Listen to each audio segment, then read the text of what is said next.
Mga kaibigan, maligayang pagding sa aking bagong explanation video. Ngayon ay sisimulan na natin ang talakayan tungkol sa sigabo. Kung nagustuhan ninyo ang video, huwag kalimutang mag-subscribe sa aming channel na Series Explained pa. Para sa mga nanonood mula sa Facebook, ang link ng aming YouTube channel ay nasa video description. I-click lamang ang link at mag-subscribe upang makatanggap ng lahat ng mga update. Maraming salamat po sa inyong suporta. Biglang ipinatawag ni Pops si Gabo ng madalian. Ipinaalam niya na kailangan agad pumunta si Gabo sa isang bodega dahil doon nagtatag ng base ang pamilya Safra at pihag nila ang mga investigador na opisyal. Ang impormasyong ito ay mula sa makapangyarihang lihim na mga pinagmumulan ni Pops. Walang pag-aatubili, agad na hiningi ni Gabo ang eksaktong address ng bodega. At nang makuha ito, mabilis siyang tumakbo sakay ng motor patungo sa lugar. Pagdating, isang malakas na suntok ang ibinigay ni Gabo na agad nagpabagsak kay Lucas. Samantala, si Sam na nakatali bilang bihag ay nagulat sa nasaksihang pagliligtas. Sa kanyang isip, nagtanong siya, sino ba ang lalaking ito? Bakit palagi siyang lumilitaw upang iligtas ako sa oras ng panganib? Noong una pa, matagumpay na nakapunta si Gabo sa ospital at binayaran ang lahat ng gastusin para sa gamutan ng babaeng binaril ng magnanakaw. Dahil sa naibigay niyang pera sa tamang oras, naisagawa ang operasyon at naligtas ang buhay ng babae. Habang nasa ospital si Gabo, nagkaroon ng pagdududa sa lihim na hideout ni Tatang, Lawin at Wak. Tinanong ni Lawin si Tatang, Paps, sigurado ka bang tama ang desisyon na gawing ganap na kasapi si Gabo ng grupong Anino?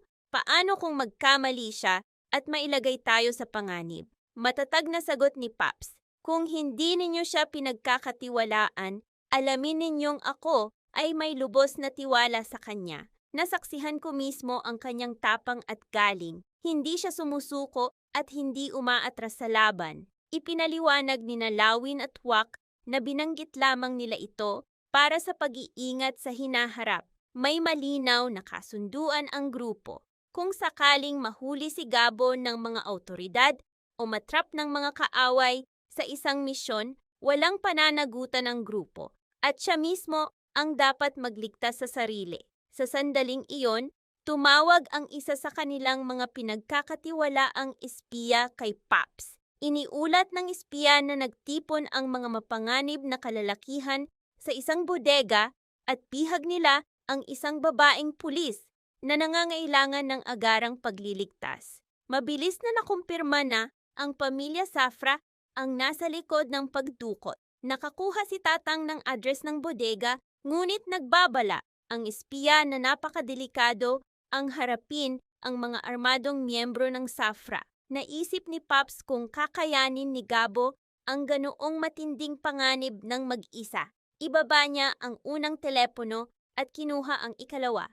Tinawagan si Gabo. Noon, pauwi na si Gabo upang ibalik ang motor na hiniram niya sa kanyang ama na si Mang Rudy.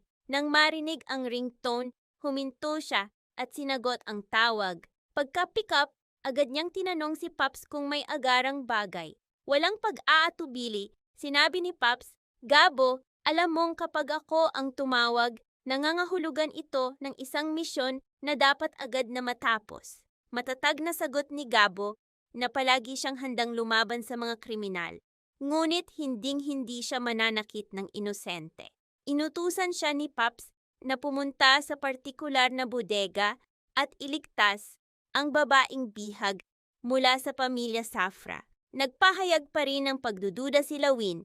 Sinabing napakaraming kaaway sa loob at nagtanong kung kakayanin ni Gabo ang ganoong panganib gamit lamang ang karaniwang armas.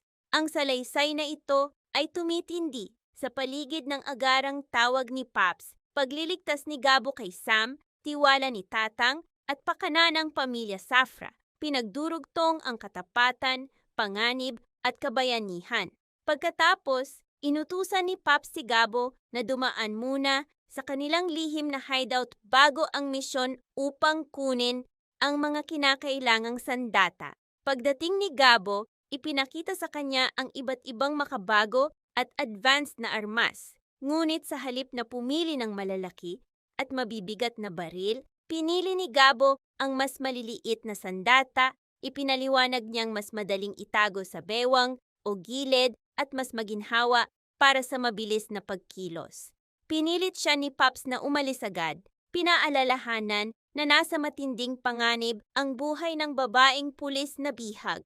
Walang pag-aatubili, kinuha ni Gabo ang isang pistol at ang kanyang paboritong tirador, saka mabilis na tumakbo patungo sa bodega. Pagdating sa bodega, hindi agad pumasok si Gabo. Maingat niyang inobserbahan ang paligid. Ang kakaibang katahimikan ay nagbigay sa kanya ng babala. Alam niyang madalas nagtatago ang mga kaaway sa ganitong tahimik na sitwasyon. Itinago niya ang kanyang motor sa likod ng mga puno at palumpong upang hindi ito makita o maagaw. Palihim na pumasok si Gabo sa loob ng bodega at nagsimulang gumamit ng kanyang tirador ng tahimik. Isa-isa, bumagsak ang mga gwardya ni Lucas ng walang ingay. Noon, si Sam ay sugatan at mahigpit na nakatali sa isang upuan, walang malay. Sa kalaunan, napansin ng mga kaaway ang presensya ni Gabo at sumiklab ang matinding putukan. Nagulat si Lucas sa biglang putok. Agad niyang hinugot ang kanyang pistol at sumigaw, nagtatanong kung ano ang nangyayari. Iniulat ng kanyang mga tauhan na may isang hindi kilalang lalaki na nag-iisa ngunit pinapatay ang kanilang mga tao. Galit na galit, iniutos ni Lucas. Hulihin ang lalaking iyon sa kahit anong paraan. Palalasapin ko siya ng kaparusahan na hindi niya malilimutan. Matapos talunin ang lahat ng tauhan ni Lucas, hinarap ni Gabo si Lucas ng harapan. Sa isang punto, naubos ang bala ng kanilang mga baril at naubos din ang mga bato ng tirador ni Gabo. Nagpatuloy sila sa mabangis na suntukan. Habang naglalaban, napadpad sila sa lugar kung saan nakahandusay si Sam na walang malay. Ang tanawing iyon ay nagbigay kay Gabo ng panibagong lakas, kaya't lalo niyang pinatindi ang kanyang mga atake. Pareho silang nagdugo at nagkapasa sa mukha mula sa walang humpay na suntok. Sa isang mapagpasyang sandali, pinakawalan ni Gabo ang isang napakalakas na hampas. Sunod-sunod niyang pinukpok ang tiyan at tadyang ni Lucas. Iniwan itong lubhang sugatan. Sa ilalim ng walang humpay na suntok ni Gabo, tuluyang bumagsak si Lucas sa sahig. Walang malay at ganap na natalo. Agad na tinanggal ni Gabo ang tali kay Sam at iniligtas siya. Sa gitna ng laban, bahagyang nagising si Sam sa ingay. Ngunit dahil sa matinding tama ng bala, muling nawalan siya ng malay. Nahaharap si Gabo sa isang dilema kung paano ligtas na maisasakay si Sam sa kanyang motor. Ang paglalagay sa kanya ng nakahiga o mahigpit na nakatali ay delikado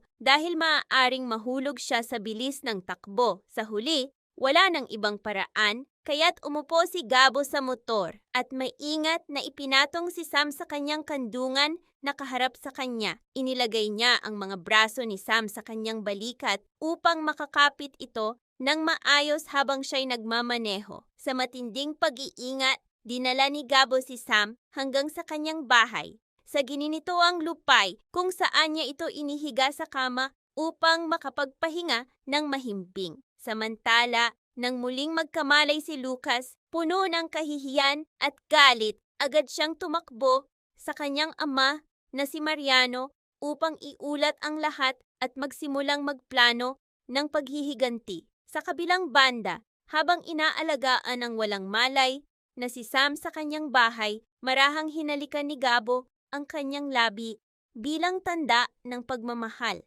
Nang magising si Sam, nagulat at naguluhan siya nang makita ang sarili sa isang hindi pamilyar na silid, nakahiga sa kama ni Gabo. Lalong naging dramatiko ang sitwasyon nang matuklasan ni Mang Rudy na ang magandang dalagang ito, si Sam, ay siya palang nag-iisang anak ng kanilang panghabambuhay na kaaway, si Ricardo. Ang salaysay na ito ay tumitindi sa paligid ng pagpili ni Gabo ng sandata, pagkatalo ni Lucas, pagliligtas kay Sam at pagkakatuklas ni Mang Rudy Pinagdurugtong ang suspense, katapatan, at nakakagulat na mga pagbubunyag. Maraming salamat sa panonood ng buong video. Para mapanood ang susunod na episode explanation, huwag kalimutang mag-subscribe sa series Explained PH channel.